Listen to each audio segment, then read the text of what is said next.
2021年11月10日，在西双版纳景纳县湾角山村附近的一条山路上，发现了一头亚洲野牛与当地一群家养黄牛共舞，场面十分温馨。这头野牛在发现有人跟踪拍摄后，与几头家畜快速逃走，消失在了森林中。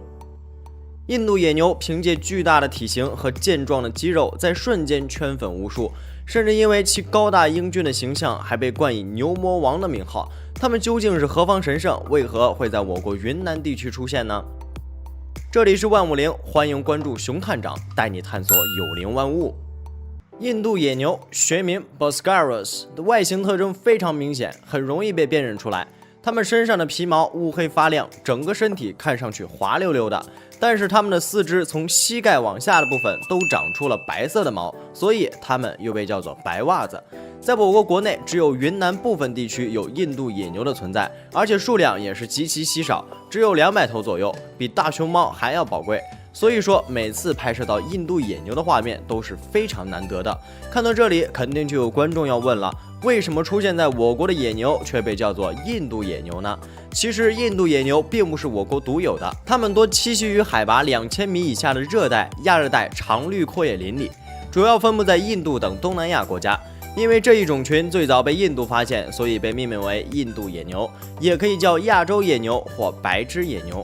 亚洲野牛最大的特点就是体型非常庞大，一头成年雄性野牛体长在2.5米到3.3米之间，正常体重为800公斤左右。有记录的成年公牛体重最高可达1吨半，是世界上现存体型最大的牛。而且亚洲野牛无论公母都长有牛角，母牛的角比较小，但公牛的双角很粗壮，弯曲弧度也非常大，成为了它们赖以生存的强大武器。在发情期，公牛之间难免会通过决斗争夺交配权，在争斗中，双方就会以坚硬的牛角作为武器，互相剧烈撞击，并发出吼叫，吼声甚至可以传到1公里以外的地方。在拥有绝对力量的亚洲野牛面前，很少有动物会打它们的主意，因为它们不仅长得彪悍，而且脾气还非常暴躁。这只孟加拉虎无意间闯入了一头公牛的领地，来到当地的水源附近喝水。但是这时候，公牛也来到水塘边准备喝水，发现老虎后，居然毫不犹豫地冲了上去。老虎也是连想都没想，就夹着尾巴逃跑了。不得不说，这牛脾气真是太暴躁了。既然亚洲野牛这么凶猛，为什么它们还是变成了濒危动物呢？这就不得不提到它们的生活习性了。亚洲野牛虽然每年都要发情交配，但是母牛的怀孕期长达9个多月，每胎只能产下1只幼崽，所以它们的种群数量一直非常少。另外，虽然母牛非常喜欢结群生活，每群5-6只到20-30只不等，还有一只强壮的母牛担任领袖，但是成年公牛在1年的大部分时间里都是独自活动，或者与2-3只同性在一起，只有到了发情期才返回到牛群中去。交配完成后，公牛就会立刻离开牛群，独自生活，所以母牛与小牛的安全毫无保障，落单的公牛也随时会遇到危机。在牛群中的母牛和小牛随时有脱离队伍的风险，一旦落单，它们很可能就会成为孟加拉虎的晚餐。这是普洱诺扎杜省级自然保护区的管护局工作人员在整理安放在野外的红外相机时发现的。画面中，一头强壮的成年亚洲野牛正在穿越树林，后面跟着一头毛发为黄色的幼崽，而这头母牛的臀部还有血迹，且警觉性较高，说明这头小牛刚刚出生不久。或许正是因为生产的原因，它和大部队走散了，也没有公牛在一旁保护。而在另一边，强壮的公牛也不是每次都能够吓退孟加拉虎的。这只孟加拉虎似乎听到了树丛后面的动静，缓缓停下了脚步，然后突然冲进去，居然将一头比它体型大1倍的公牛拽了出来，按住了公牛长着尖角的头，扑到它的身上，狠狠地咬在了脖子上。只见公牛嘴边还有没咽下的野草，但是老虎的血盆大口却没有松开过。就这样僵持了几分钟，公牛的舌头吐了出来，出现口吐白沫和翻白眼的症状，显然已经窒息而死。老虎也就可以开始享用一顿牛肉大餐了。看到这身腱子肉，似乎不止老虎想要拼命加餐，就连人类也流下了口水。人类的偷猎行为是亚洲野牛濒危的主要原因。在上世纪60年代，当时的生活水平非常低下，很多人连吃饱饭都很困难。加上野牛身上那一块块结实的肌肉，看上去就比家养的牛肉质鲜美，亚洲野牛也就因此成为了人类餐桌上的食物。直到80年代以后，偷猎的情况依然十分严重。根据数据显示，在1979年的时候，我国在西双版纳曾发现偷猎33头野牛的情况，在1980到1983年也有39头被偷猎。在2014年对亚洲野牛分布范围及种群数量的调查中，发现它们的数量由1988年的605到712头减少到了152到167头。可以想象，如果对亚洲野牛的濒危现状置之不理，那么它们很有可能在不久之后彻底从我国消失。好在这种情况得到了改变，我国一方面通过打击非法盗猎改善亚洲野牛的生存环境，一方面建立自然保护区，观察和研究它们的生活习性，进而找到人工驯化和养殖的办法。比如之前提到的云南诺扎度省级自然保护区，这是我国境内亚洲野牛的主要栖息地之一。2018年的调查数据显示，该区域约有27头印度野牛活动。云南诺扎度省级自然保护区的管护局局长卢文介绍道，目前保护区已经为亚洲野牛建设了1000余亩食物园基地，主要种植棕叶芦、玉米等作物，并在保护区内修建人工焦塘，满足其对栖息地的要求。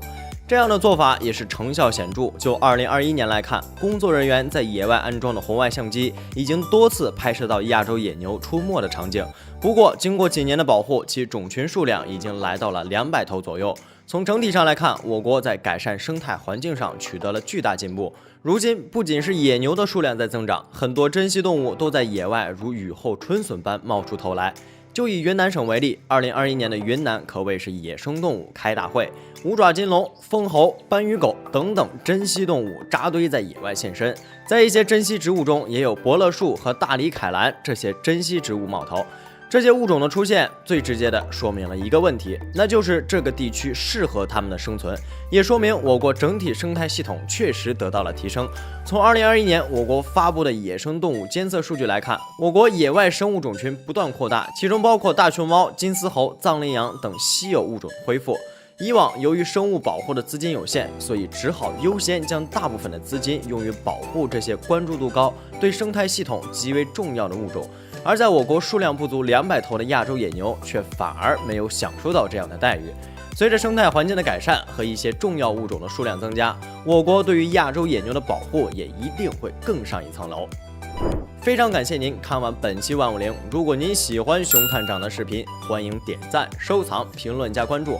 您的关注是熊探长探秘的最大动力。在昏暗的森林中，一只狼猫正伺机而动，它的眼睛正盯着树枝下的一窝小狼崽。小狼崽们嗷嗷待哺，完全不知道危险就要来临。只见狼猫轻巧地在树丛间穿梭，两只大眼睛警惕地注视着四周，确定周围没有威胁之后，它们就对可怜的小狼崽下手了。这里是万物灵，欢迎关注熊探长，带你探索有灵万物。这只狼猫的身手可谓了得，竟然敢袭击狼的巢穴，说是凶狠的猎人也不为过。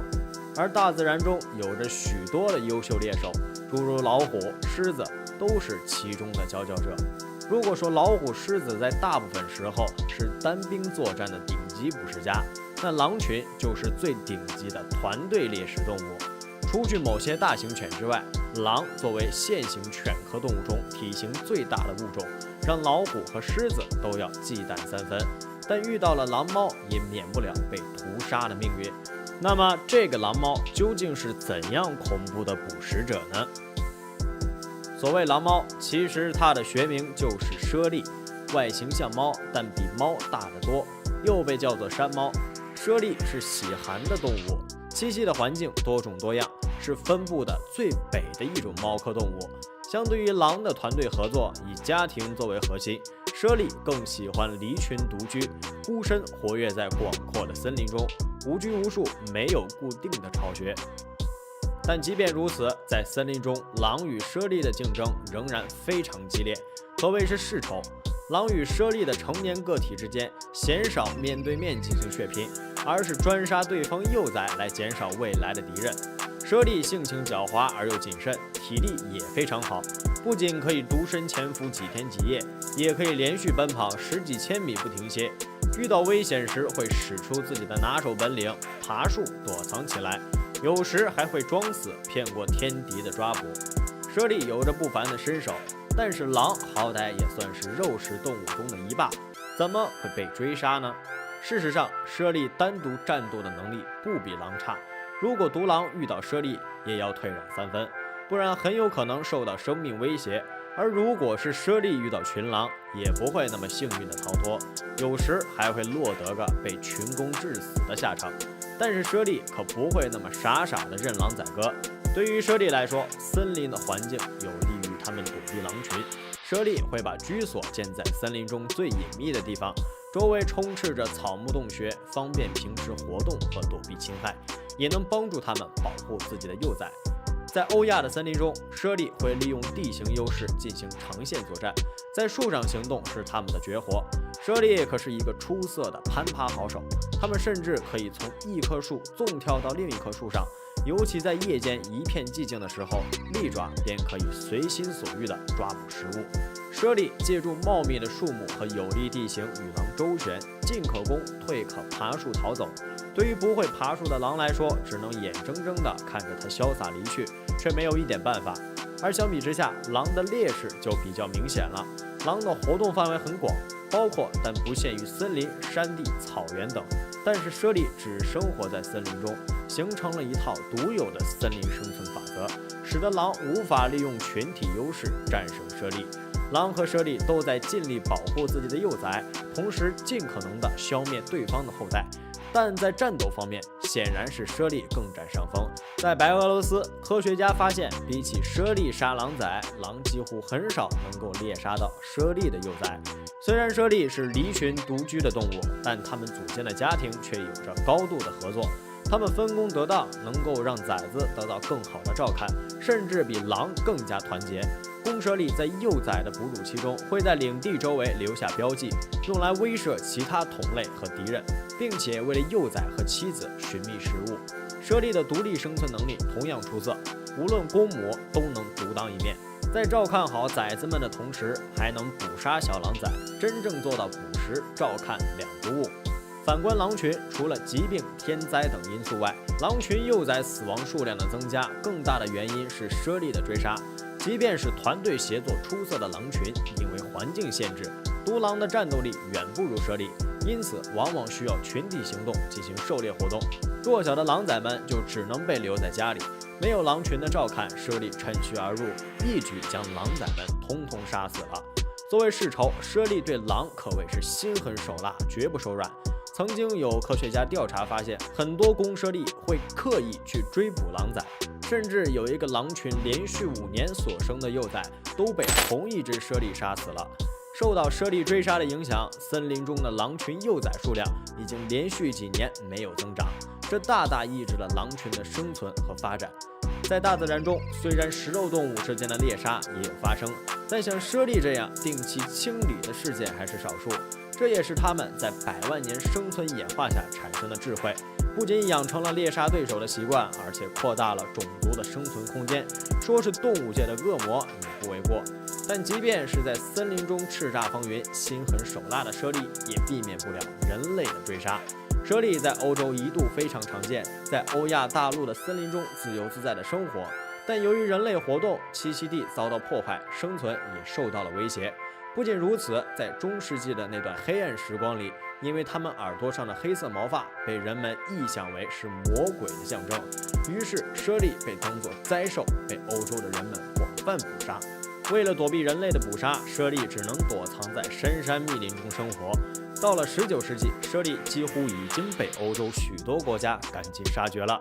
直到20世纪70年代，人们才开始意识到应该保护动物。在一些政策措施的保护下，猞猁的生存条件得到了改善，数量也逐渐增加。猞猁数量逐渐增加，也在森林中慢慢繁衍发展起来。而森林中的狼一直受到猞猁的打压，生存和繁衍也遭到了抑制。但猞猁保护了后代的安全，从而使得种群得到了发展。狼群即便在森林中处于被猞猁搜捕的劣势，猞猁却不能从根本上消灭狼群。这场持续了千百年的狼与猞猁争夺战，今后还会一直持续下去。非常感谢您看完本期万物灵。如果您喜欢熊探长的视频，欢迎点赞、收藏、评论加关注。您的关注是熊探长探秘的最大动力。在人类的认知中，狼是一种可怕的动物，而集结行动的群狼则更加可怕。小说家江荣就在自己的代表作《狼图腾》中表现了狼群集结捕食时的高效合作以及残忍冷酷。然而，一位名叫瓦蒂姆·西多罗维奇的动物学家在白俄罗斯境内从事野生动物研究工作时，发现了狼在和棕熊的对决时经常处于下风，棕熊甚至可以轻松捕食群狼的幼崽。那么，为何凶残狡猾的群狼在笨重的棕熊面前吃了瘪？为何棕熊会捕食狼群的幼崽？棕熊真的不害怕群狼吗？这里是万物灵，欢迎关注熊探长，带你探索有灵万物。瓦蒂姆·西多洛维奇由于工作的原因，常年驻扎在白俄罗斯中西部的纳里伯基森林。在这里，他观察到许多野生动物有趣的现象。也就是在这里，瓦蒂姆发现群狼会捕猎棕熊。由于事发时白俄罗斯正处于寒冬，地上有1-2厘米厚的积雪，瓦蒂姆和他的团队无法出门拍摄群狼捕猎棕熊的精彩场面，只能等雪稍小后，通过研究2种野兽的足迹，还原一场惊心动魄的追逐战。捕猎棕熊的是5头成年野狼，他们跋涉了很长时间，发现了1头中等体型的棕熊。像是在纳里伯基森林中，瓦蒂姆在研究狼的生活习性时，意外发现了棕熊会捕食狼的幼崽。瓦蒂姆也把他拍摄的相关视频上传到社交媒体。狼是一种聪明而又狡猾的动物，它们很懂得保护自己的幼崽。为了不让其他肉食动物打自己幼崽的主意，公狼母狼会把刚产生的小狼寄养在一个只开小口的洞穴中。这个洞穴可能是双方挖掘的，也可能是借用其他动物的。而瓦蒂姆拍摄的这个狼窝就是扩建过的红狐狸巢穴，里面安放了6只11-2天大的狼崽。不过，从瓦蒂姆拍摄的视频来看，这个狼窝根本挡不住聪明的棕熊。发现有焖烧鸡可以吃，棕熊轻松就把狼窝的入口刨开了。刨开狼窝的棕熊3口2口就把狼崽吃了个一干二净。让人觉得不可思议的是，棕熊刨开狼窝啃食幼崽的时候，母狼都在旁边看得一清二楚。任何动物都有保护幼崽的本能，甚至有些看似柔弱的草食动物，甚至愿意为了保护幼崽同凶猛的肉食动物搏斗。而作为肉食动物的狼却不愿意为了保护自己的孩子拼命。由此推测，狼的求生本能很明显高于保护幼崽的本能。他们在看到攻击幼崽的棕熊时，只会冷眼旁观。等棕熊吃饱喝足走远了，母狼才慢慢靠近狼窝，查看受损情况。不出狼所料，整个狼窝被棕熊刨得乱七八糟，里面的小狼被棕熊全部吃进肚子里去了。虽然母狼仍然不放弃寻找自己幼崽的努力，只不过种种迹象表明它的幼崽不可能回来了。母狼因此开始调整心态，适应新的生活。他的配偶也接受了这一残酷的现实。瓦蒂姆通过分析公狼母狼的活动轨迹后发现，相较于以往有幼崽的时候，公狼母狼并不急着赶回家，它们会在捕食结束后慢慢回去。棕熊在人类的认知中是一种憨厚老实的动物，为何它会对狼崽痛下杀手？人类的刻板印象认为熊喜欢吃蜂蜜，其实这是不对的。熊是杂食性动物，除了蜂蜜外，熊还喜欢吃浆果。为了获取充足的能量，熊会跑去河里摸鱼，而熊捕食的鱼类中，红鳟鱼以及鲑鱼都是它喜欢的品种。这样来看的话，熊捕食狼崽也说得通。因为狼崽和河鱼一样，对于棕熊来说，捕食难度都不大，而且营养十分丰富。同时，棕熊也没有人类这样的道德观，它在捕食幼崽时并没有任何负罪感。俗话说得好，柿子要捡软的捏，很多肉食动物自然也明白这一道理。相较于捕食青壮年动物，捕食老弱病残的猎物作为食物显然更容易，而刚出生没多久的幼崽就更容易了，因为它对于强壮的棕熊就像砧板上的鱼肉一样毫无还手之力。与其和狼群斗智斗勇，棕熊自然会选择捕食它们刚出生的幼崽。狼与棕熊可以说是完全水火不容的2种动物，它们之间互为敌对关系。狼群会捕食棕熊的幼崽，棕熊也会投桃报李，刨开并吃掉狼窝里的狼崽。由于逐渐成熟的狼崽会威胁自己的生存空间，棕熊会选择先下手，把未成熟的狼崽扼杀在摇篮中。棕熊如果自身没有2把刷子，自然是不敢攻击狼群，甚至大摇大摆地咬死并吃掉幼崽。那么棕熊为何不怕狼呢？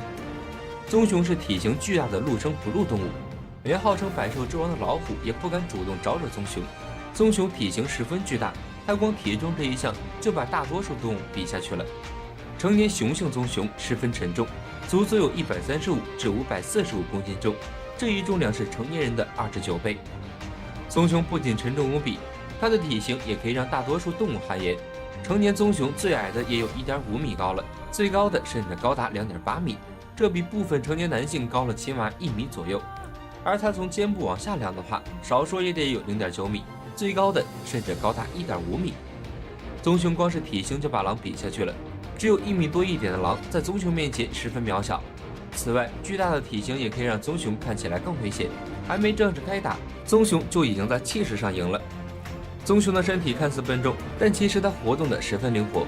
棕熊的四肢十分强健，因此它每个小时最快可以奔跑56公里，这速度差不多有轿车那么快了。棕熊的奔跑速度之快，持久力之大，这从它被5只狼追击，不仅没被抓住，反而成功反杀狼群可以看出。别看棕熊长得又蠢又笨，它却是十分精明而又狡猾的掠食者。我国有许多关于熊的可怕传说，比如它一爪子可以轻松拍死一个壮年男人。而最让人印象深刻的要数《鬼吹灯》中的人熊了。小说中写人熊喜欢像人类一样直立行走，身中3枪要害才死。虽然小说对于熊的形象进行了部分艺术的加工，但它大部分符合现实。棕熊不仅性格凶猛残暴，而且十分懂得攻击要领。它会用强壮的前掌拍击敌人，也会用匕首一样尖的爪子抓挠敌人。棕熊的爪子最长可以有15厘米长，任何动物只要被这么尖利的爪子抓一下，不死也得脱层皮。其实，在自然界，像棕熊这样其貌不扬但又蕴含着无尽能量的动物还有很多。虽然人类并不能做到100%的认识，但是随着认知以及科学技术的逐渐发展，很多困扰人类的未解之谜自然会迎刃而解。非常感谢您看完本期万物灵。如果您喜欢熊探长的视频，欢迎点赞、收藏、评论、加关注。您的关注将是熊探长探秘的最大动力。吃鸟是猫的天性，那么最大的老鹰和百兽之王老虎打起来，谁会赢呢？这里是万物灵，欢迎关注熊探长带你探索有灵万物。别以为猫都是粉粉嫩嫩、白白净净的，那是宠物猫，每天只负责高冷，偶尔有兴致了撒个娇，博猫奴们开心一下。而作为一只流浪猫，如果要想生存下去，必须要有强大的捕食能力，这对鸟类来说是个不小的威胁。毕竟，就算没亲眼目睹过猫吃家雀的那股狠劲儿，还能没通过视频感受过它们的攻击力？不过话说回来了，这鸟也不都是吃素的。作为天空霸主的老鹰，可是不会把小猫放在眼里的。而猫中也有凶狠动物，比如猫科中的百兽之王老虎。你要是摆一卡车草放它面前，它都看都不看一眼。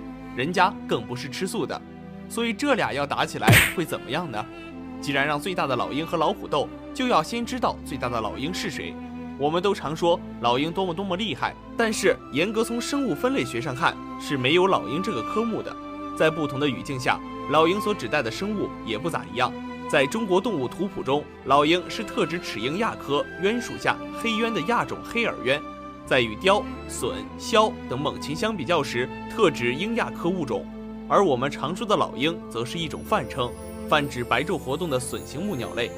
如果要盘点最大老鹰，能稳稳的、妥妥的坐在第1位的，也就是阿根廷巨鹰了。史上最大的老鹰，人类已知的第2大飞禽。阿根廷巨鹰属于隼形目下的鸡鸟科，被认为是雾鹰等现代大型猛禽的祖先，体重可达70千克，站立身高超过2米，翼展最大可达到7米。收起翅膀，这就是一辆小卡车；展开翅膀更不得了，直接一架现代塞斯纳152轻型飞机。想象一下，你面前有一只鸟，而你甚至都没有这只鸟的腿高，这个巨子人家当之无愧。科学家们根据复原模型推测，因为体型庞大，它们在自己的那个时代没有天敌。继而推测它们繁殖缓慢，2年才繁殖一次，一次就产1-2个蛋。虽然数量少，但是质量挺高，每个蛋的重量都超过了1000克。孵化以后，一只雏鸟需要16个月左右才能独立，完全成熟更是需要10多年。不过不用担心，它们刚成熟就面临死亡。一只阿根廷巨鹰大概能活50到100年，这生命周期和人类还挺像。可惜的是，我们不可能看到阿根廷巨鹰和老虎打斗的视频了，因为这种鹰在几百万年前就已经灭绝了。看完了史上最大的老鹰，再来看看现存最大的老鹰——安第斯雾鹰。和它的祖先阿根廷巨鹰比起来，这现存最大并不算大，体长也就1.3米，体重10千克左右。一展3米多，摆在阿根廷巨鹰面前就是一个小 baby。不过这小 baby 在安第斯地位可是极高，当地人把它当作安第斯文明之魂而加以尊敬。但是西班牙的殖民者登陆后大肆虐杀过他们，也就导致安第斯小 baby 濒临灭绝。现在秘鲁境内大概也就几千只了。安第斯雾鹰喜欢住在3000到5000米高的岩壁上，平常就在辽阔的草原和高海拔的山区活动，尤其喜欢视野开阔、没有森林的地区，比如岩石区啊、山区啊。毕竟一望无际的地方方便觅食啊。安第斯雾鹰看到动物尸体就迈不开腿儿，张不开翅膀了。没错，它们喜欢吃尸体，毕竟是雾鹰嘛，所以它们还很擅长远距离飞行。从秘鲁的科尔卡峡谷到巴拿马海岸200多公里的路程，清晨出发，傍晚就能返回。虽然中间也就吃些海豹腐蚀垫垫肚子，但它们其实都是贪吃的大家伙。除了对牛羊的尸体偏爱些，其他任何动物的尸体都吃，一点不挑食，还十分珍惜粮食，不吃完尸体绝不离开。搞笑的是，它们常常因为吃的太多，不得不到悬崖上久坐消食。不过也不用担心，它们的消化系统发达，消化能力强，吃多了也能顺利消化。和阿根廷巨鹰相比，安第斯雾鹰的寿命也就50年左右，毕竟是现存最大的猛禽，所以健康的成年安第斯雾鹰没有天敌。但是其他大型猛禽或者哺乳类的掠食者，还是有可能逮几个鸟蛋或者雏鹰尝尝的。那么没有天敌的安第斯雾鹰和老虎打起来会怎么样呢？安第斯雾鹰有着坚硬的铁弯嘴和锋锐的利爪，它们最大的优势是借着冲击力一击致命。但是面对老虎时，它们最大的优势应该只剩下长着翅膀能飞着一个了。毕竟老虎大哥这一爪子下去的拍力，不把安第斯雾鹰拍个半死就不错了。既然现存最大老鹰打不过老虎，那么史上最大呢？虽然阿根廷巨鹰足够大，但也正是它的大体积、大重量限制了它的灵活性。体型太大的它们无法利用翅膀原地飞起，要想飞上天空，还得借助草原上的上升气流。虽然飞起来的它们仍然是高超的滑翔手，但是着陆又成了一个难事。现在研究者也一直困惑，这么大的体积重量，怎么减速着陆对自己冲击力才最小？所以和老虎打起来还是打不过，毕竟飞不利索，停还停不稳当。对于安第斯雾鹰来说，有翅膀还算是个优势，36G 飞为上计。但是对于阿根廷巨鹰来说，有翅膀真是个劣势了。万一没收好，让老虎拍一下子，咬了一口，那真是损失惨重了。虽然最大的老鹰也打不过老虎，但是在狼面前，人家还是能搏一搏的。曾有视频拍到过，在天空盘旋的2只老鹰盯上了一只落单的狼，瞅准时机的老鹰俯冲扑向狼，直接把狼按倒在地上。不过后来有人表示，这2只鹰是人为经过训练的。老鹰固然是天空霸主，但是和老虎等许多陆地猛兽相比，它们确实不算啥。这是生活领地不同带来的天然差距。要想飞得灵活敏捷，只能小一些、轻一些。那么掌力、咬合力必然无法和老虎、狮子等猛兽抗衡。关于最大的老鹰和老虎的打斗，不知大家有了多少了解？欢迎在评论区留言，说一说你的想法。也别忘了点赞、收藏、加关注，你的关注将会是熊探长探秘的最大动力。3只灰狼齐心协力捕杀到一头猎物，棕熊赶来想要分一杯羹，狼群愤怒不已，迎战棕熊，然而结局却让人始料不及。这里是万物灵，欢迎关注熊探长，带你探索有灵万物。灰狼大约有50个亚种，在生物学上与狗为同一物种，体长在105到160厘米，体重一般在50公斤左右。修长的四肢有利于奔跑，时速可以达到50公里左右。而灰狼不仅跑得快，嗅觉也是非常的灵敏，可以通过腐肉的气味来确定食物的位置，是典型的食物链上层的捕食者。因为灰狼的脚掌可以适应各种类型的地面，所以分布比较广泛，很多国家都有它的踪迹，尤其是在俄罗斯偏远地区随处可见，也成为了当地家养牲口最大的威胁。灰狼生性狡猾凶猛，单个狼可能杀伤力不大，但如果是狼群的话，杀伤力可以说是成倍增长的。因为狼群经常以群体方式出动，群体平均组成为5到11只，2只成年狼带着6只年轻狼和幼狼，就像是受过专业训练的队伍一样。每只灰狼在队伍里各司其职，团体作战时齐心协力，就算连体型庞大的棕熊也未必是灰狼的对手。而棕熊又名灰熊和马熊，体格庞大，体重可达到500斤左右。主要栖息在高山草原或者山林中，冬眠时间长达6个月，经常在白天出门觅食，习惯了单独行动。尽管外形看起来笨重，但是棕熊跑起来一点儿也不慢，时速可以达到56公里，皮糙肉厚，适应能力比较强。发起脾气来，很多大型猛兽都不敢靠近。目前世界上共有20万只棕熊，其中俄罗斯分布的最多。一到春天，棕熊就出门开始掠夺战利品。与此同时，灰狼们也需要出门觅食，来养活狼窝里的幼崽，这难免会让棕熊和灰狼生活区域重叠。一旦相遇，就避免不了一场食物抢夺大战。在俄罗斯的一片森林里，3只灰狼正在合力捕杀着跟踪已久的麋鹿。一只狼用锋利的牙齿咬断麋鹿的腿，让它寸步难逃；另一只狼使出了必杀技，朝着麋鹿的脖子撕咬。不到1分钟，挣扎的麋鹿笔直地躺在了3只狼的面前。正当灰狼们准备享受美食时，不远处走来了2只凶狠狠的棕熊，想要抢夺走灰狼们的食物。这无疑使灰狼们大怒，朝着棕熊一顿狂吼。2种棕熊面对灰狼们的示威，丝毫不放在眼里，而是下定决心要抢夺这份晚餐。3只灰狼对2只棕熊展开了猛烈的攻击，想要齐心协力抢回食物。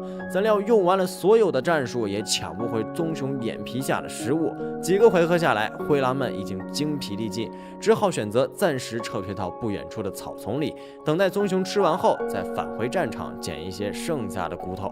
而死尸棕熊却在心安理得地享受着从灰狼嘴边抢来的战利品。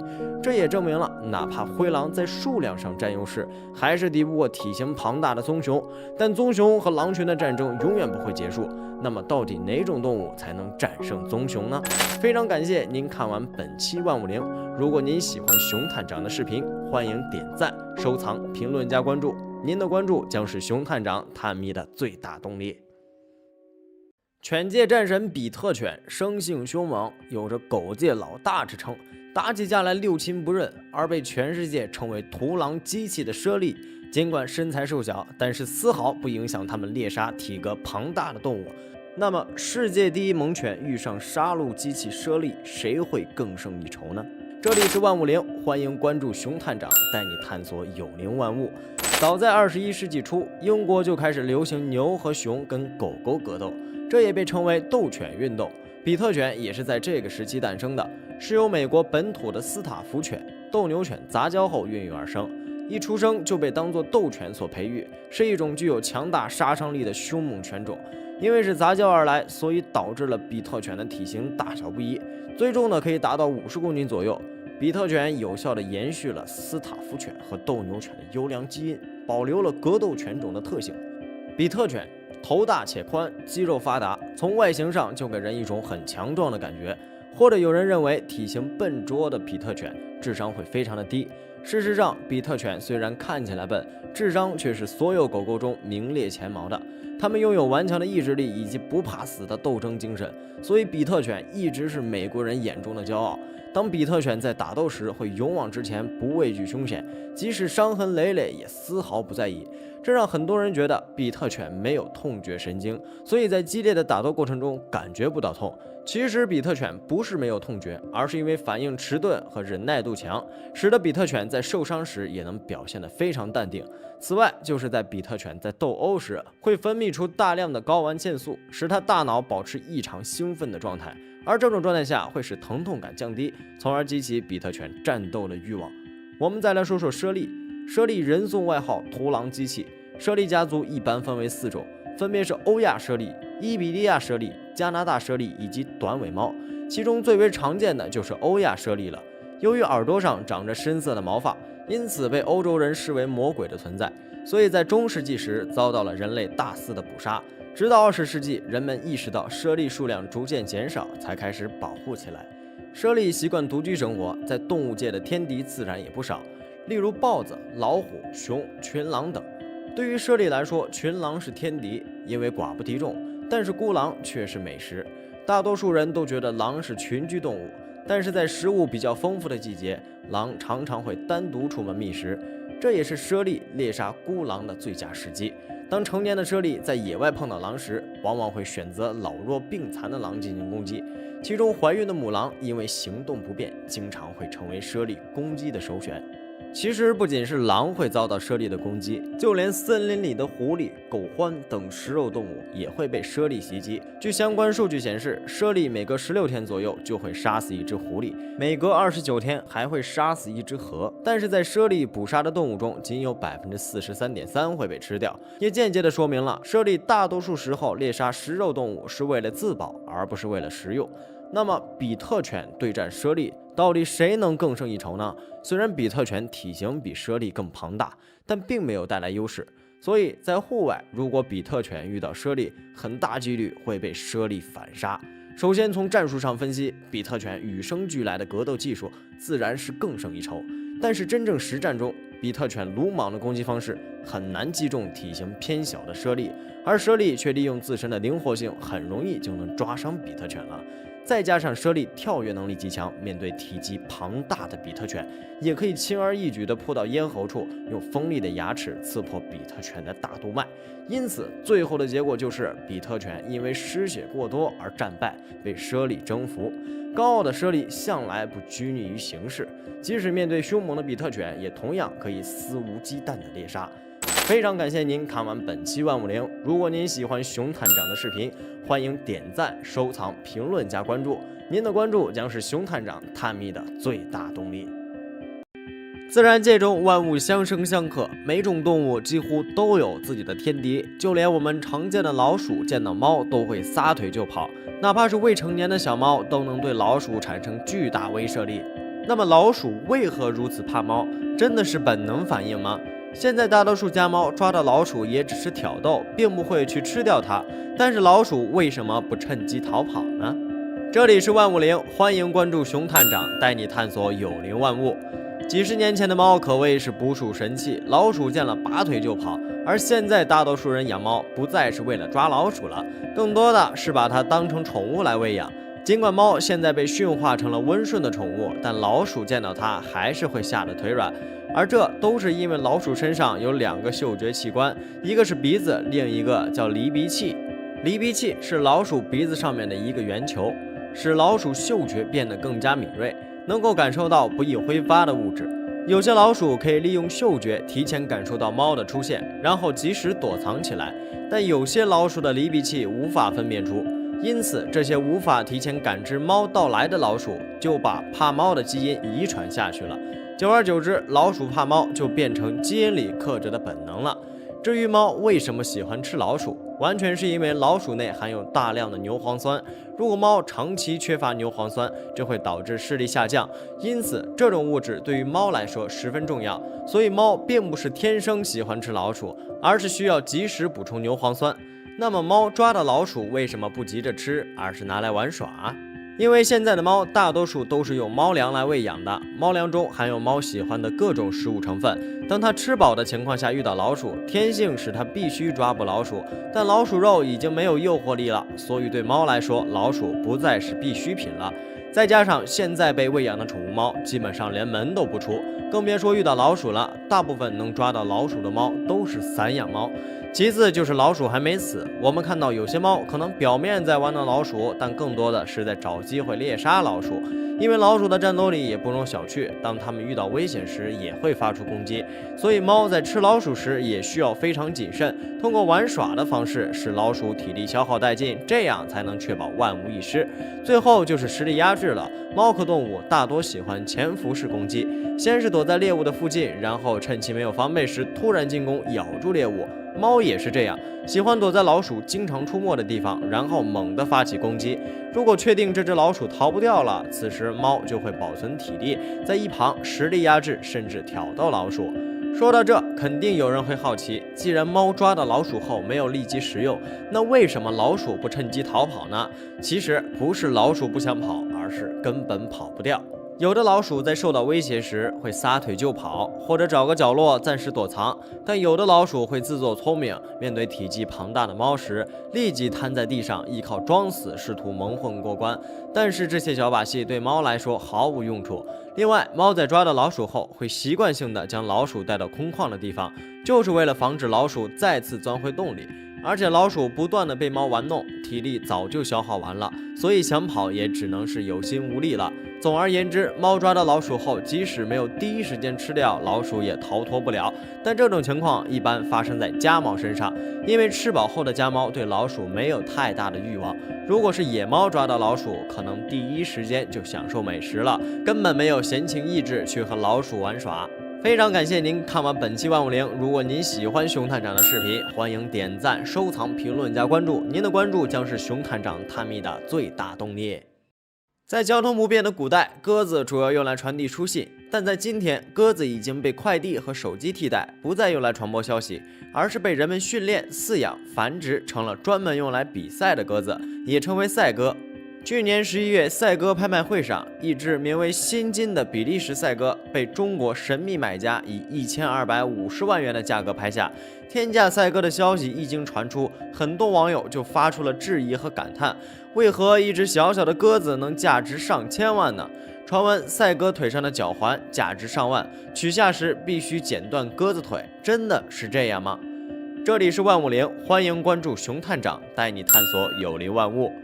赛鸽腿上的脚环一般分为电子足环和特比环，其中电子足环又分为开口和闭口两种。开口环售价一般在2元左右，而闭口环是统一定制的，所以价格比较昂贵。尽管价格有高有低，但这些都是赛鸽用的最前端的产品。在参加比赛前，鸽子主人会将鸽子的基本信息录入到相应的足环中，这样可以记录鸽子比赛时的活动轨迹和时间，以便赛后鸽子协会读取成绩。而特比环也可以称为封闭环，属于足环的一种，材质一般分为塑料和铝制，价格在20到500元不等。据了解，现在最贵的特比环能卖到1万元3个，并且主要用来参加特别比赛。那么什么是特别比赛呢？特别比赛又称特比赛，是指一些奖金较高的比赛。如果赛鸽在季节赛上没有拿到名次，或许就可以在特别赛上赢得奖金。所以对于参赛选手来说，特别比赛可以增加赢得奖金的几率。而赛鸽主人一般会把最贵的特比环套在飞行能力最强的鸽子腿上，这样获奖的概率也会大大提升。既然有比赛，那么就会有淘汰。赛鸽的足环是由信鸽协会统一发放的，而闭口环就是为幼鸽参加特比环大奖赛专门定制的。特比环需要在鸽子幼年时佩戴上，如果训练半个月后发现这只鸽子飞行成绩不理想，那就需要及时更换参赛鸽子了。这时想要取下特比环，就只能剪断鸽子腿了。因为特比环是统一定制的，仅此一个，并且价格昂贵，所以大多数赛鸽主人为了减少损失，只能将赛鸽的腿剪断，取下特比环，重新套在有望获奖的赛鸽腿上。那么获奖的赛鸽为何能价值上千万呢？背后又有哪些商机呢？据了解，天价赛鸽辛金在2018年法国中距离信鸽比赛中获得冠军，因此身价暴涨。之所以能被拍出高价，其实都是冲着血统去的。能在赛鸽比赛中拔得头筹的霸主，都是具备优良血统的，通过繁殖的方式遗传给下一代赛鸽，创造出成千上万的配种可能。这样，新一代的赛鸽如果在比赛中获得冠军，就可以使赛鸽主人获得高额的奖金，利润也是我们无法估量的。所以对于拍卖者来说，即使耗资千万购买一只赛鸽，也不会因此亏损，因为有一些比赛的奖金就高达上亿元，只需要赢得一场比赛就可以赚得盆满钵满。非常感谢您看完本期万物灵，如果您喜欢熊探长的视频，欢迎点赞、收藏、评论加关注，您的关注将是熊探长探秘的最大动力。海洋的面积是如此广袤无垠，人类对于海洋来说是渺小的存在，但丝毫不影响人类对于海洋不断的探索。早期科技技术落后，海洋探索只停留在了表面，更多的只是遐想。现在随着科技的进步，人类对海洋的探索从浅到深，海洋中更多未知的生物也逐渐浮出水面。目前，海洋根据深度大致可分为上层、中层、深层、深渊层和超深渊层5个类别。今天我们要说的就是生活在深层的海洋生物吞噬鳗，靠着奇特的长相被人们熟知，传说它能一口吃掉大白鲨，真的是这样的吗？这里是万物灵，欢迎关注熊探长，带你探索有灵万物。吞噬鳗又称宽烟鱼，是一种比较少见的深海鱼，体长1.8米左右，由于嘴巴奇大无比，也被人们称为散嘴吞噬者。远看像一只大型的蝌蚪，近看却和蛇有几分相似，还有一条鞭状的长尾巴。之所以说它奇怪，是因为它的身体结构大致分为嘴巴和尾巴，而嘴巴更是占据了头部的5/4。吞噬鳗分布范围比较广，大西洋、北冰洋均有它的身影，通常栖息在约为1500米的深海区。来无影去无踪，只有少量的渔民在深海捕鱼时会偶遇到它。在成长的过程中，生活环境会随之发生改变。从最初幼年时生活在浅水区域，依靠光合作用迅速长大。成年后的吞噬鳗用尾巴控制方向游向深海，寻找更适宜的环境生存。生活在深海领域的吞噬鳗很少有天敌，成为深海里比较凶猛的食肉性动物。巨大的嘴巴成为了吞噬鳗捕食的利器。当它发现猎物时，首先会用尾巴尖端发出红光，引诱猎物靠近后，就会张开像伞一样的大嘴巴，轻松地吞下比自身大好几倍的猎物。那么，传说吞噬鳗能吃掉大白鲨是真的吗？大白鲨，中文名食人鲨，是一种大型掠食性鲨鱼，生活在热带、副热带和温带区域。一头成年的大白鲨更是可以长到6.4米以上，体重3200公斤左右。大白鲨在捕食猎物时喜欢突然袭击，因为庞大的体型，行动起来太显眼，所以需要提前潜伏在水底，等待猎物从身边经过时迅速的进攻。而巨型的大白鲨在海洋中也有天敌，那就是虎鲸了。根据相关数据记载，1997年10月，在美国法拉隆群岛，一只长约4.7米的雌性虎鲸将一只3米的大白鲨攻击致死。整个过程只用了15分钟，最后大白鲨的尸体被虎鲸啃食殆尽。那么嘴大无比的吞噬鳗遇到体型庞大的大白鲨，谁会更胜一筹呢？事实上，从体型上就可以看出胜负了。吞噬鳗最大才能长到1.8米左右，而大白鲨身长可达到6.5米，并且大白鲨攻击速度极快，可以在吞噬鳗毫无防备的情况下将它吞进肚子里，或许还不够大白鲨塞牙缝的。所以，样貌看似凶猛的吞噬鳗，在遇到更强壮的大白鲨之后，也只能变成晚餐了。这也体现了海洋圈弱肉强食、残酷的生存法则。非常感谢您看完本期万物灵。如果您喜欢熊探长的视频，欢迎点赞、收藏、评论、加关注。您的关注将是熊探长探秘的最大动力。2020年10月25日清晨，新加坡加冷盆地水域爆发了一场旷日持久的战争，史称加冷塔吼。此次战争最奇异的地方在于，交战双方都不是人。是的，您没有看错，确实不是人，而是2支由水獭组成的军队。交火双方是新加坡当地著名的黑恶势力，一边碧山帮，另一边则是滨海帮。之所以称其为军队，是因为在长达1个小时的交战过程中，双方都用到了多种战术。在远处观战的新加坡平民还总结出了相应的战斗队形。碧山水獭先是和滨海水獭在加冷河中心地带近身肉搏，期间双方都切换了多种阵型。数分钟后，滨海帮败下阵来，随即战场转移到河边的草坪。碧山帮乘胜追击，双方在草坪上你追我赶，最终滨海水獭通过加冷河遁走，逃回了栖息地滨海湾水库。整场战斗并无塔员伤亡。这里是万物灵，欢迎关注熊探长带你探索有灵万物。加冷战役是近1年来爆发的最高级别冲突，碧山和滨海两股势力的恩怨可以说是由来已久。早在20世纪末期，2个家族的矛盾就埋下了伏笔。这一切的发端还要从1995年说起。当初的新加坡可跟现在花园城市的标签一点都不沾边，城市处处都堆积着垃圾，污水横流。从这一年开始，李光耀政府开始对城市环境做出了大刀阔斧的治理和改革。之后的数年间，早已绝迹的野生动物也陆陆续续在新加坡重现。1998年，一对水獭夫妇带着孩子们从大马边加兰途经大德光，沿着海岸线迁徙到了新加坡南部的牙龙地区。已经快50年没见过水獭的新加坡人民，一见到这些可爱的小家伙们，一时间就沸腾了。于是，在新加坡全境的精心呵护之下，水獭家族日益壮大。经过数年的繁衍生息，逐渐衍生出一个又一个水獭家族，其中最强大的就是前面提到的碧山帮。碧山帮兴起于碧山社区，在首领碧山老爹的率领下，顺着境内的加冷河一路南下，统一了圣安德烈教堂、加冷公园、加利湾等地的多个水獭聚集地，征伐四方，才有了今天新加坡头号黑势力的地位。在教父碧山老爹的带领下，碧山帮所到之处无往不利。1998年至2005年间，碧山帮塔丁日渐兴旺，占据着新加坡水獭界的绝对统治地位。2013年某日，一对远渡重洋的水獭夫妇出现在了被碧山帮占领的加冷河区域。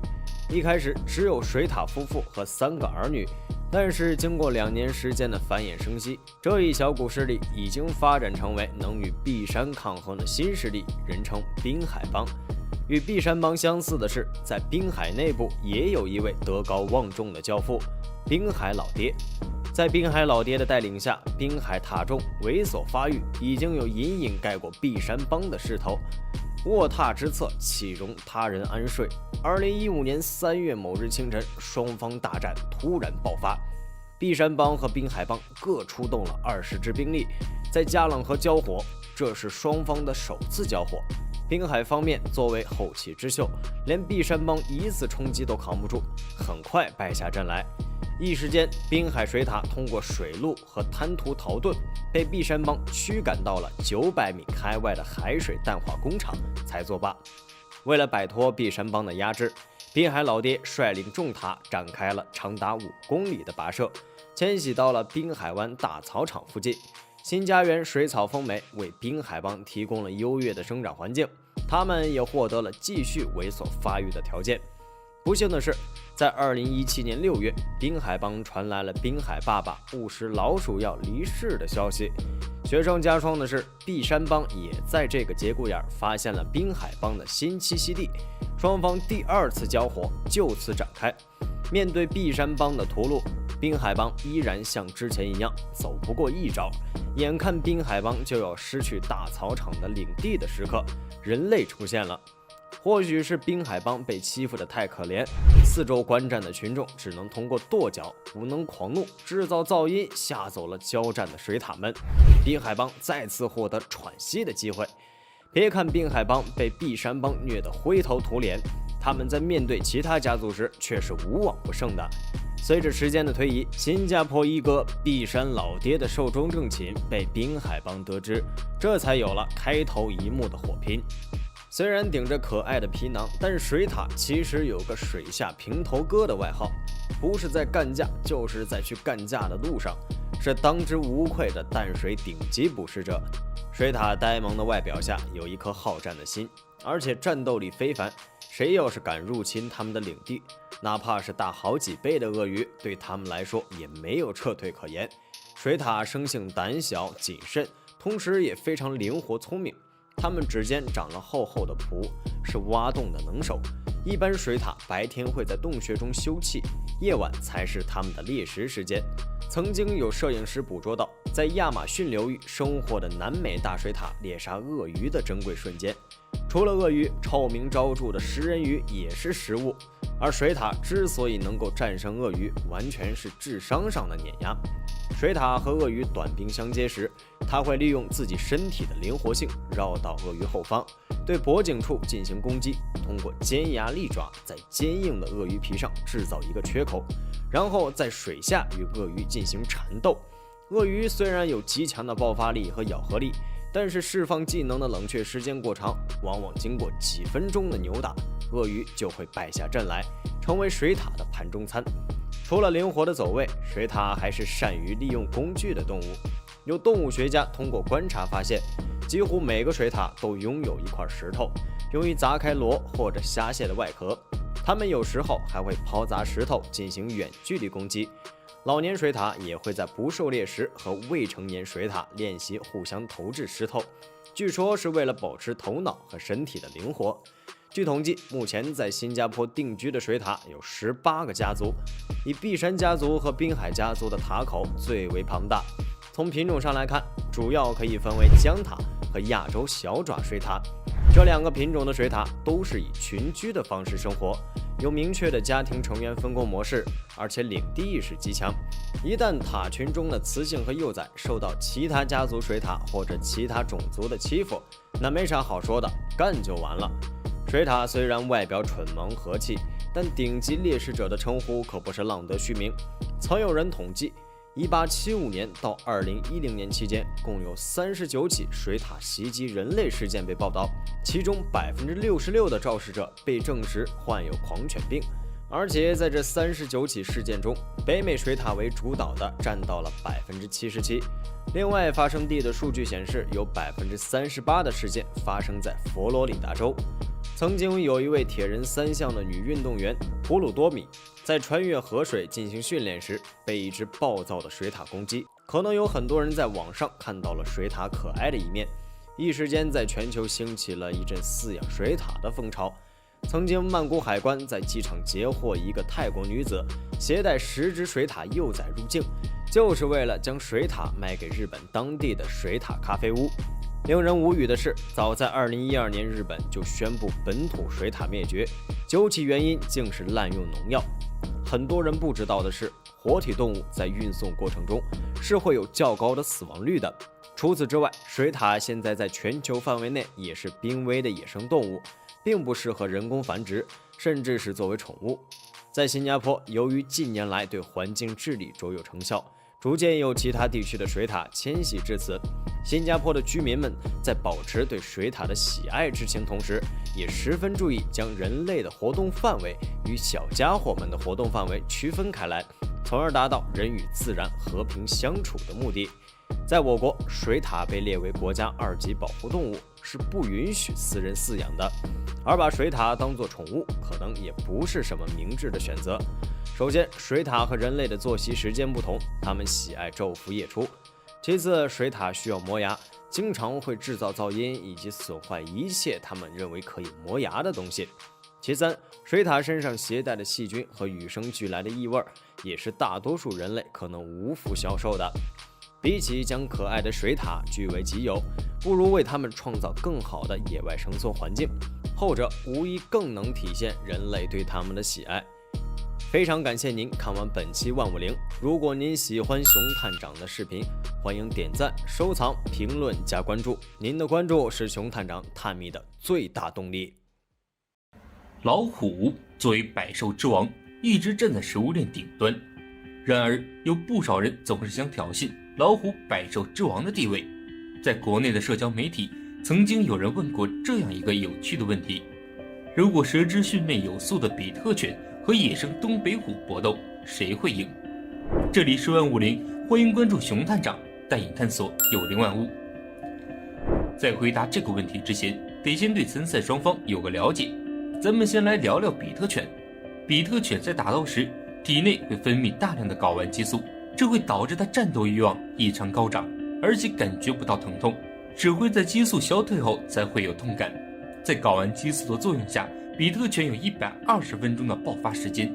比特犬的咬合力也比较强，每平方厘米可释放出80公斤的咬合力。再加上比特犬结实的肌肉群，很难有狗能咬穿。这些特质让比特犬成为了斗狗场的常胜将军，连国内第1猛犬藏獒都要怕它3分。比特犬这么厉害，和它的血统有密切关系。比特犬是一种原产于美国的烈性犬，是斯塔夫犬和美国斗牛犬杂交而产生的品种。比特犬有65厘米长，体重重达20至50公斤。比特犬主要用于斗狗表演，也有一些被当作宠物饲养。估计问题里的训练有素，指的应该就是充分训练、赢得过很多次斗狗比赛的比特犬。斗狗活动在国内外都有举行，这是一种历史悠久的竞技活动。斗狗的规则是2只狗1对1决斗，打到其中一方认输，甚至死亡为止。这就要求参赛的2只狗都必须是凶残好斗、不怕受伤的狠角色。由于基因来自2种猛犬，比特犬自然是异常凶猛的。听完这些，你是不是已经觉得比特犬的赢面很大了？别急，熊探长还没有介绍本次决斗的重量级选手东北虎。东北虎是分布于我国东北地区、俄罗斯东南部以及朝鲜北部的一种猛兽。虽然是濒危动物，但是攻击力仍然不弱。一头成年的雄性东北虎体重重达180至306公斤，有1.1米高，算上尾巴的话有2米长，最长的也有2.9米。东北虎的个子可不是白长的，它的攻击力十分高。东北虎长有一张血盆大口，大嘴内部有4颗4至6厘米长的犬齿，这可以让它快速切断猎物的血管，撕开猎物的皮肉。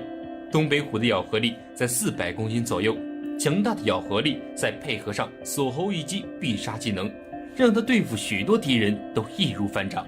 即使不能用嘴巴咬死敌人，它也可以通过粗壮的手掌以及爪子对敌人造成致命的打击。东北虎的爪子有8至10厘米长，被它挠一下，即使不死也得掉层皮。除此之外，东北虎也有一身恐怖的腱子肉。东北虎是恐怖的肉食性动物，通过食肉摄入大量优质的蛋白质，这样东北虎全身都是结实的肌肉，肌肉含量高达83%。有结实的肌肉保护，敌人很难咬穿肌肉攻击到要害部位。完全可以说，东北虎是高攻高防的冷酷杀手。从数据上来看，东北虎的各项指标已经远超比特犬，但这还没完，东北虎远比纸面数据表现的厉害多了。比特犬想要打赢东北虎，得先让它与东北虎的敌人狼群来比试比试。为什么要选择狼群与比特狗群做对比呢？首先是因为东北虎与比特犬生活环境并没有重叠，没有办法直接比较。其次，狗是由人类驯化狼而产生的物种，是狼的弱化版，使用狼来对比更直观。况且东北虎与狼群也有交手的记录，可以作为参考。而东北虎与狼群交手的话，多数时候以狼群丢下死者夹着尾巴逃窜结束。狗的身上还保存着部分狼的习性，比如慕强以及领地意识。但是由于人类饲养的关系，狗的战斗力与野外生存力远远不如狼，那就更别提合作能力了。说句不好听的，比特犬甚至没有同老虎决斗的勇气。一看到东北虎那壮硕的身材以及血盆大口，早就被吓得不行了，逃之夭夭。东北虎是当之无愧的霸主，连凶残狡猾的狼群都会考虑招惹老虎的下场。在东北，狼群不敢去主动攻击老虎，老虎也不会去攻击狼，因为他们彼此都知道惹到对方对谁都不好。老虎单体咬合力极强，攻击迅速，可以一口咬死一头狼。狼群的优势在于集团作战，有明确的分工。群狼可以追猎鹿这样的大型食草动物，但面对老虎这样的大家伙，还是得好好斟酌，因为把老虎咬死的损失与收益完全不成正比。虽然比特犬是斗狗冠军，但不代表一群斗狗冠军就能轻松打败身经百战的群狼。连群狼都要畏惧3分的东北虎，更何况让没有实战经验的比特犬去打东北虎，这无异于去送死。打个不恰当的比方，让比特犬去和东北虎对决，就像让娱乐拳击比赛的冠军去和打过好几场硬仗的特种兵1对1，用徒手搏击决斗一样，谁输谁赢一目了然。除了狼群畏惧东北虎，还有一个例子可以证明让比特狗狗群打败东北虎无异于白日做梦，那就是非洲斑鬣狗。斑鬣狗是一种生活在非洲的群体性肉食动物，虽然斑鬣狗名字里有个狗字，但它们更接近于猫科动物。斑鬣狗捕食过狮子，甚至有记者拍到了斑鬣狗把狮子脑袋从尸体上咬下来作为战利品的照片。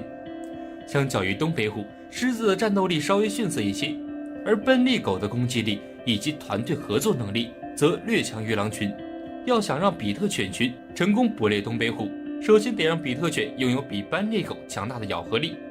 比特犬只有80公斤的咬合力，而斑鬣狗的咬合力高达450公斤。单体战斗力上，斑鬣狗已经甩开比特犬好大一截了。虽然有强悍的战斗力，但斑鬣狗仍然注重团队合作。斑鬣狗在捕食的时候有明确的战术规划，对付大型动物十分有效。斑鬣狗会紧紧跟在猎物后面，一直追到猎物虚脱倒地的时候再发动致命一击。而比特犬虽然好勇斗狠，但是不知道如何在合适的时机发起攻击，而且训练有素，意味着这10只比特犬很可能是从斗狗冠军中挑选出来临时凑成的队伍，团队协作上远逊色于斑鬣狗，这会导致比特犬一出现战斗伤亡便会立刻溃不成军。此外，斑鬣狗懂得快速解除敌人武装的方法，那就是掏肛。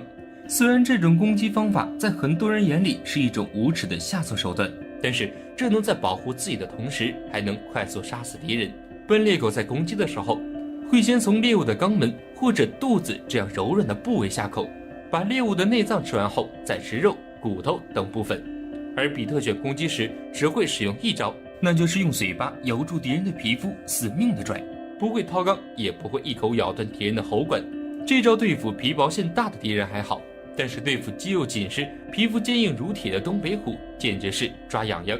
咱们来总结一下，这几种动物的单体战斗力排名是：东北虎大于狮子，大于斑鬣狗，大于狼，大于比特犬。所以说，比特犬要想打败东北虎，简直是不可能的事情。但是比特犬也不是取胜不了，那就是用自己的肉把东北虎活活撑死。比特犬最重的有50公斤，10只就有500公斤了。东北虎一般一天只吃一顿，一顿可以吃掉12公斤的肉食，最多可以吃25公斤。去除东北虎不吃的部分，只需要整整3只比特犬就可以把它活活撑死。当然，这只是熊探长开的一个玩笑，因为比特犬根本无法杀死东北虎，能逃过东北虎的捕食，对于他们来说已经是一件谢天谢地的事情了。非常感谢您看完本期万物灵。如果您喜欢熊探长的视频，欢迎点赞、收藏、评论加关注，您的关注将是熊探长探秘的最大动力。